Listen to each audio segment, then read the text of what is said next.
Hi and welcome to Divlik, bareng gue Rabi dan di belakang kamera ada Hani. di program Movie Talk.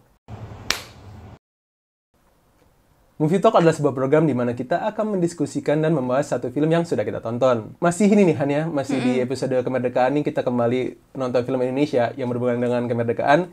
Itu film apa Han? Laskar Pemimpi. Laskar Pemimpi. Ini bukan sequelnya Laskar Pelangi ya? Bukan, beda. Ya? Itu Sang Pemimpi. Itu Sang Pemimpi. Makanya aku juga pas Hani kasih tahu Laskar Pemimpi, itu Laskar Pelangi. beda. Beda ya, beda. Oke, Laskar Pemimpi ini salah satu film tentang kemerdekaan juga ya? Iya. Settingnya di Maguwo juga ya? Maguwo Jogja. Kalau sebelumnya kan kita bahas di Kadet 1947 juga Maguwo ya? Iya. Aku juga baru tahu sih, aku nggak tahu sejarah, cuman gara-gara nonton film ini jadi tertarik gitu. Iya, dengan Maguwo. Dengan Maguwo. Kapan-kapan kita kesana jalan di sana. Sebelum kita masuk ke pembahasan POI, seperti biasa, gue akan memulai dengan sang sutradara. Ini sutradaranya salah satu ikonik horor juga sih Han, selain Om Joko Anwar, yaitu Monty Tiwa. Aku suka juga sih film-film horornya beliau.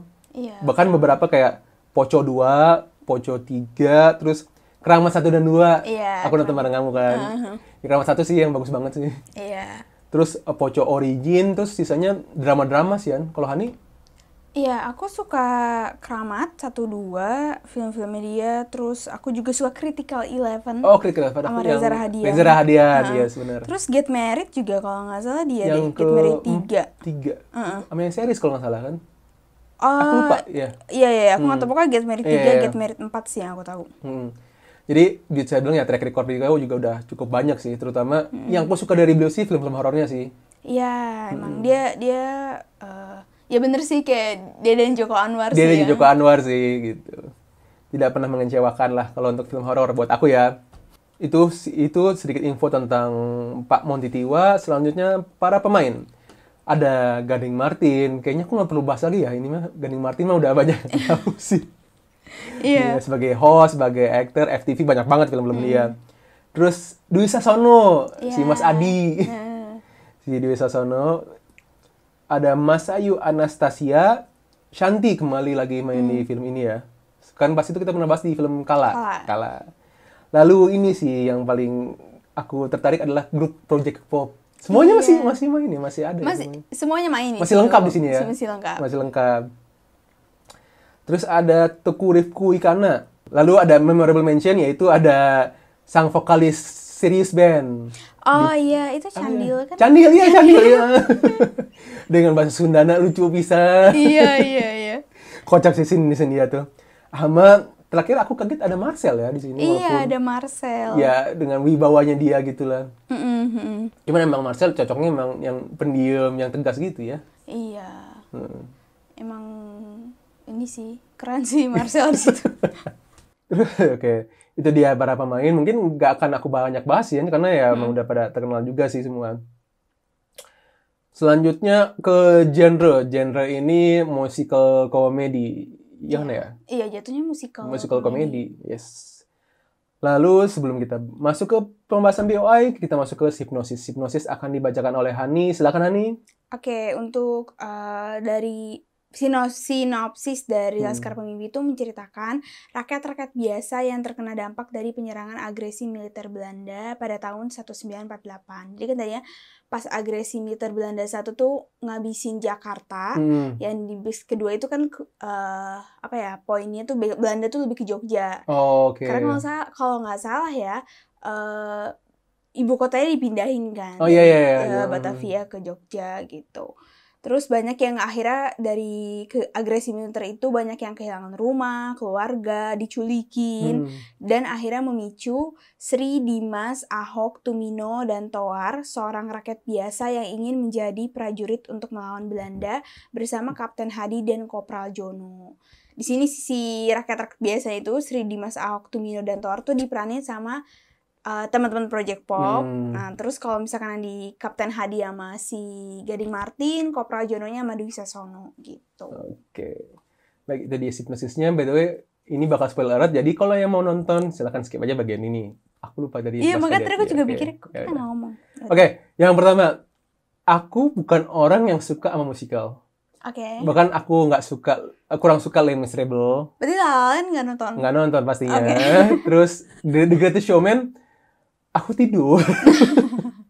Cuman entah kenapa film ini walaupun musikal, aku nggak tidur sama sekali. Iya. Tidak merasa ngantuk sama sekali. Dan unik banget. Jadi kayak aku tidak suka sejarah, aku tidak suka musikal. Dan ini tuh musikal yang membahas sejarah. Iya. Tapi aku suka anehnya. Oh iya. Iya, itu bikin seorang Mungkin yang karena dia lucu.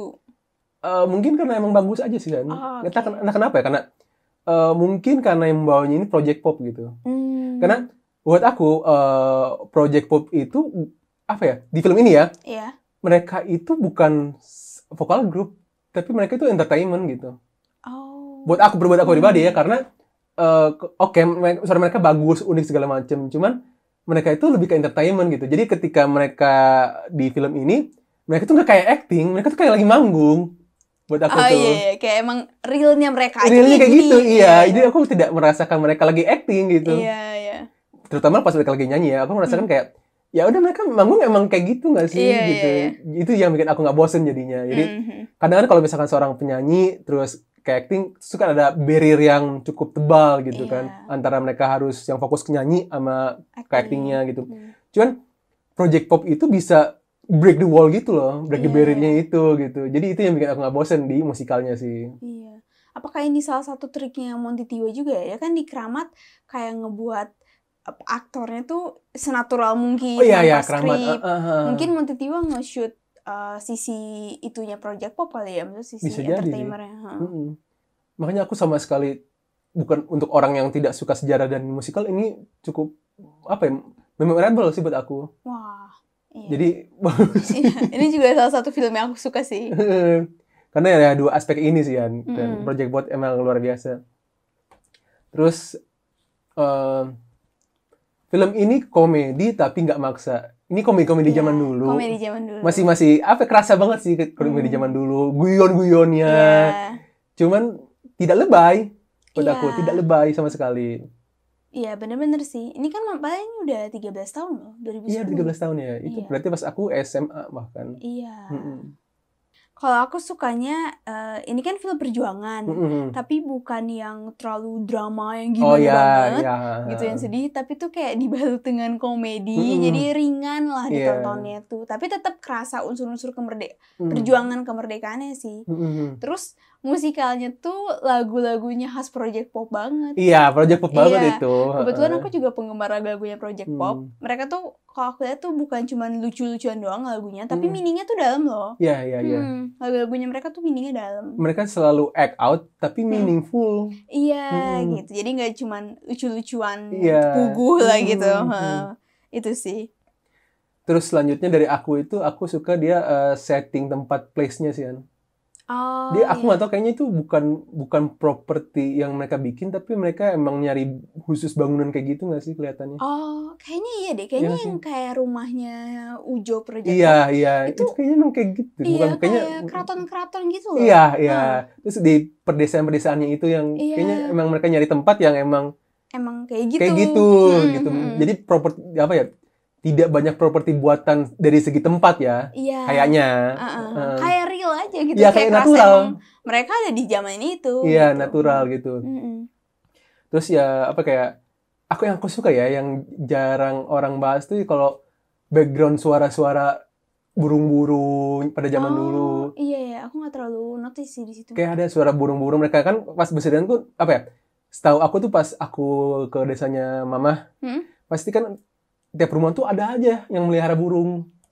Oh iya. Ya gitu-gitu lah. Masih zaman dulu masih ada. Perkampungan tuh pasti. Iya gitu. Di film ini tuh kayak gitu juga gitu, walaupun tidak banyak scene-scene kayak gitu ya. Terus yang kerasa lagi yang scene-scene malam sih.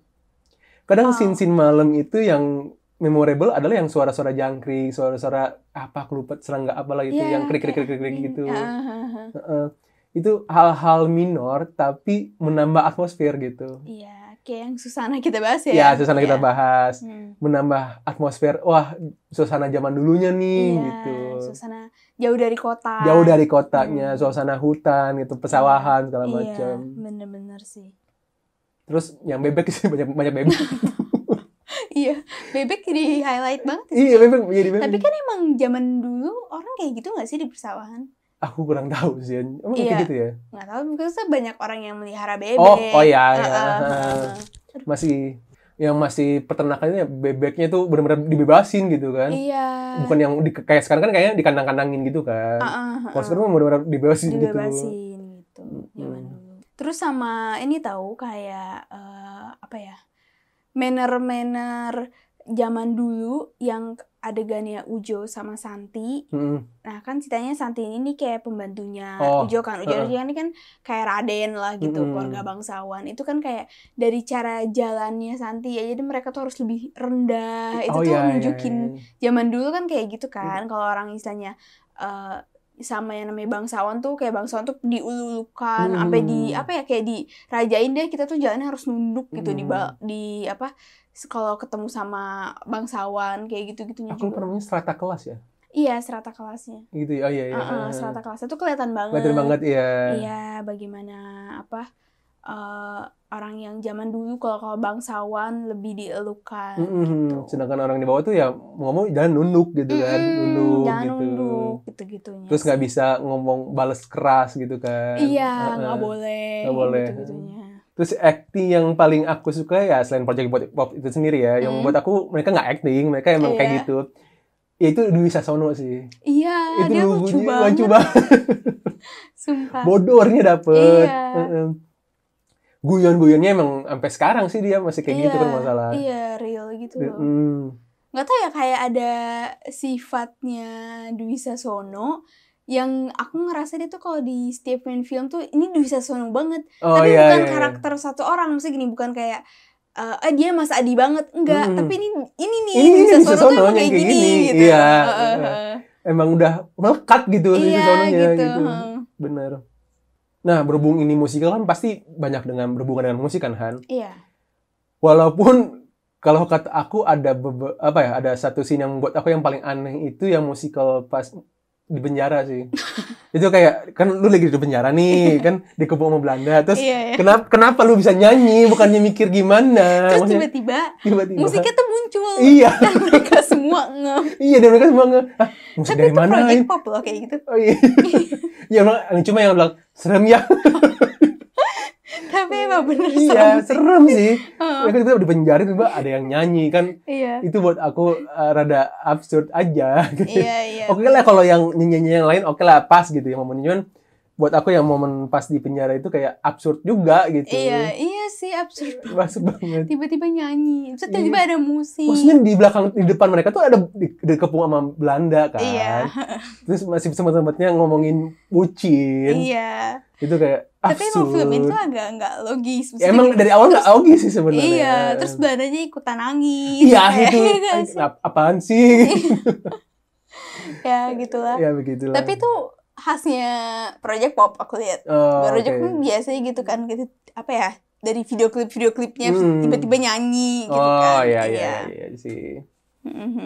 Terus salah satu yang aku suka dari film ini tuh dia ngebahas tentang pejuang-pejuang yang tanpa nama lah istilahnya. Kayak di sini kan Project Popnya itu cuma rakyat biasa, nggak punya banyak kemampuan sebagai prajurit, tapi mereka cuma punya apa ya, rasa ambisi, semangat. Itu sih aku suka, dan mungkin aja loh zaman dulu tuh banyak pejuang-pejuang yang kayak gitu loh, yang mereka tuh sebegitunya loh untuk Indonesia gitu. Itu sih yang aku suka dari film ini. Ya aku setuju sih Han, itu masuk ke poin terakhir aku sih Han, yaitu film ini mengajarkan kita bahwa banyak banget orang-orang yang tanpa nama, pahlawan tanpa nama yang udah ikut berjuang dalam kemerdekaan yang sampai sekarang kita nggak tahu namanya sih. Dan film ini tuh memberikan sebuah apa ya, gambaran lain lah gitu kan. Kalau pada saat zaman itu tuh bahkan yang tadinya kerjanya cuma sebagai petani, yang punya peternak, mereka segitu relanya loh mengorbankan nyawanya cuman buat kemerdekaan Indonesia gitu. Iya benar. Itu salah satu poin yang bikin aku terenyuh juga sih. Sampai sekarang pun ya kita nggak tahu nih. Banyak banget, bahkan bisa jutaan orang yang kayak gitu yang loh. Seperti itu loh gitu. Dan ini pun film ini cuma menunjukkan segelintir orang doang nih. Bayangin kalau segelintir orang ini tuh ada jutaan gitu. Bener. Itu ya ini kayak cuman bener-bener kita bahkan nggak tahu loh mereka ada gitu. Iya, bahkan kita nggak tahu, dan kita nggak tahu ini kisah nyata atau bukan. Iya. Atau bahkan mungkin emang ada orang-orang yang seperti mereka gitu. Iya sih, kalau menurut aku mungkin sih ada orang kayak mereka. Bahkan banyak sih kalau kata aku. Iya, banyak sih. Makanya aku suka loh kata-kata di scene terakhirnya, kata-katanya Soeharto, ya Marcel di situ yang apa sih ngomong kalau banyak orang yang apa ya tanpa yang mungkin nggak akan kita tetap nggak akan tahu nama dia, tapi ternyata dia sudah seberjuang itu gitu intinya. Iya, itu deep banget sih kata-kata itu. Iya, gitu sih, aku suka. Walaupun yang sedih itu yang scene paling terakhir mau kredit, yang ada si Yayu. Oh iya. Yang mana sih? Oh iya. Ya, Yayu, tiba-tiba sekelibet doang, Yayu gitu, merdeka gitu. Iya. Yayu. Terus Yayunya kayak seneng gitu, dia kira kakaknya pacarnya kan. Iya, kakaknya pacarnya itu ya berkorban gitu. Iya, kembali lah gitu buat itu. Iya sih. Jadi overall ya have to watch ya. Iya, have to watch ya. Karena ini ringan kok, seru. Kalau misalkan ngumpul lagi libur kan kemerdekaan, bingung nih mau nonton apa ya, bisa Kadet 1947, bisa nonton film inilah Skala Pemimpi, atau mungkin mau nonton Kala juga sekalian boleh. Iya kan? Biar ada vibe horornya gitu Indonesia kan, yang penting Indonesia. Dukung perfilman Indonesia lah dukung tentunya. perfilman Indonesia. Oke, mungkin sekian dari aku. Hani ada tambahan? Enggak, udah itu aja. Oke, itu aja. Jadi bagi yang udah nonton terus ada fakta-fakta yang kita miss atau kita salah, komen aja langsung di bawah ya. So, we hope you guys enjoy this video and see you when I see you.